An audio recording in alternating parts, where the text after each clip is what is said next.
Doctor منور صابر صاحب لکھتے ہیں کہ چین کے وزیر اعظم چو این لائی میں 1970 کی دہائی کے اوائل میں کینسر کے موذی مرض کی تشخیص ہوئی تھی۔ اپنا علاج کروانے کے لیے کسی مغربی ملک روانہ ہونے کی بجائے اس رہنما نے اس مہلک بیماری کے بارے میں کھوج لگانے کا سرکاری حکم جاری کیا۔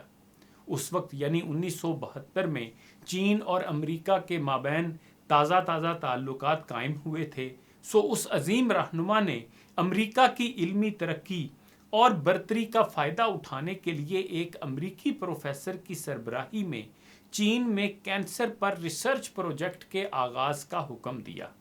یہ پروجیکٹ، جس کا مقصد کینسر کے مرض، اس کی وجوہات، اسباب و علاج کا کھوج لگانا تھا، چین کی میڈیسن اکیڈمی، کارنل یونیورسٹی اور آکسفورڈ یونیورسٹی کو سونپا گیا۔ امریکی پروفیسر کیمبل اس پروجیکٹ کے ڈائریکٹر مقرر ہوئے۔ ابتدائی 3 سالوں یعنی 1973 سے 1975 کے دوران چین کے 65 مختلف انتظامی علاقوں میں کینسر اور دیگر امراض کا پتہ لگایا جانا تھا۔ اس کے تحت پورے چین کے تقریباً 88 کروڑ، جو اس وقت چین کی کل آبادی تھی، لوگوں کا سروے کر کے بالخصوص کینسر اور دیگر امراض کے متعلق ڈیٹا اکٹھا کیا گیا۔ سب سے پہلے ایسے علاقے معلوم کیے گئے جہاں کے لوگ 100 سال یا اس سے بھی زیادہ دیر تک زندہ رہتے تھے اور بہت کم بیمار ہوتے تھے۔ اسی طرح سب سے کم اوسط عمر والے علاقوں کا تعین کیا گیا اور دونوں کے طرز زندگی کا گہرا مطالعہ کیا گیا۔ پتہ یہ چلا کہ چین کے وہ علاقے جہاں خوراک جانوروں یعنی گوشت سے حاصل ہوتی تھی، وہاں اس مرض کی شرح زیادہ تھی۔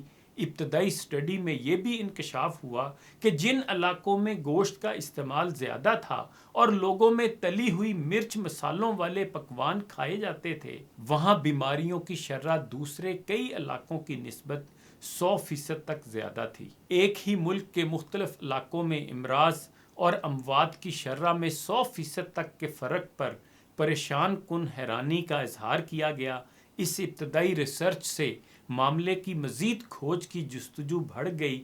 مزید تحقیق کے لیے 20 سال وقف ہوئے اور بعد ازاں یہ تحقیق 2005 میں کتابی شکل میں بھی شائع کی گئی، جسے چائنا سٹڈی کا نام دیا گیا۔ اس تحقیق کے مطابق صحت مند زندگی اور طویل عمر پانے کے لیے آپ کو صرف سادہ طرز زندگی اپنانے کی ضرورت ہے۔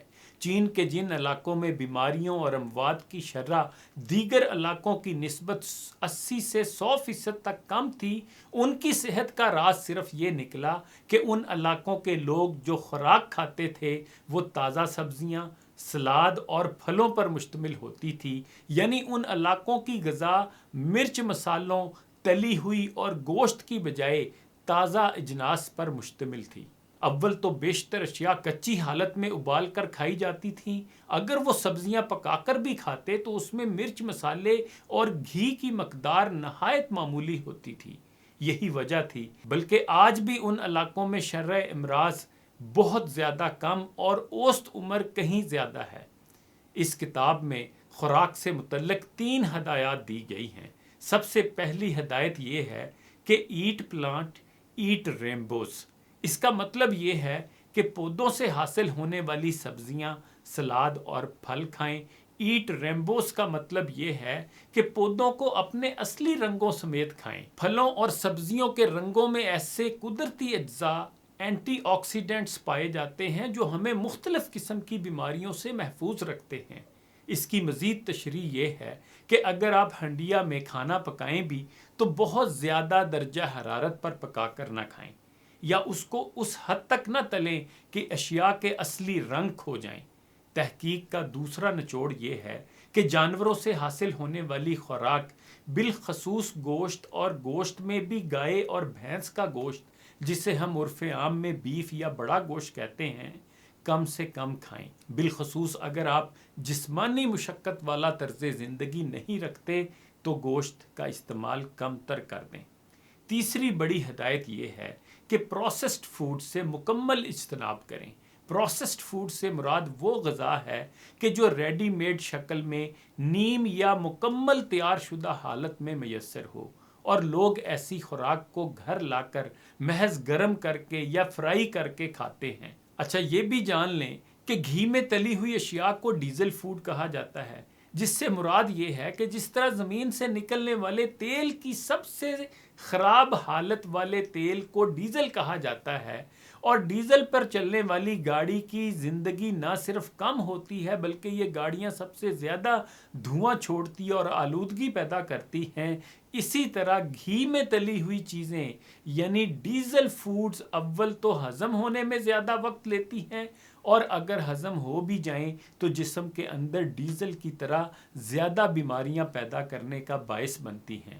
اس کتاب کی افادیت کو عام کرنے کے لیے ایک ڈاکومنٹری فوکس اوور نائفز کے نام سے بنائی گئی، جس میں اس تحقیق کے خالق نے خود بھی حصہ لیا ہے۔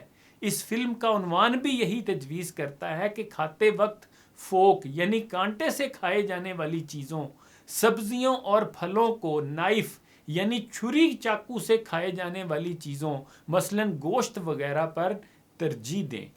اس حوالے سے کچھ لوگ قرآن مجید کی سورہ عبس کی 24 تا 32 نمبر آیات کا حوالہ بھی دیتے ہیں، جس میں بیان ہوا پس انسان کو اپنے کھانے کی طرف غور کرنا چاہیے کہ ہم نے اوپر سے مینا برسایا، پھر ہم نے زمین کو چیر کر پھاڑا، پھر ہم نے اس میں اناج اگایا اور انگور اور ترکاریاں اور زیتون اور کھجور اور گھنے باغ اور میوے اور گھاس تمہارے لیے اور تمہارے چوپایوں کے لیے سامان حیات۔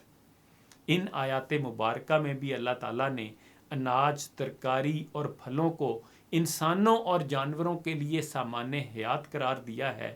امریکی صدر بل کلنٹن کے بارے مشہور ہے کہ انہیں دل کا عارضہ لاحق ہوا، دل میں سٹنٹ ڈالے گئے، بائی پاس بھی ہوا، مگر بعد ازاں آخری حل کے طور پر ڈاکٹروں نے چائنا سٹڈی کے نسخے کو آزمایا اور رفتہ رفتہ وہ صحت یاب ہو گئے۔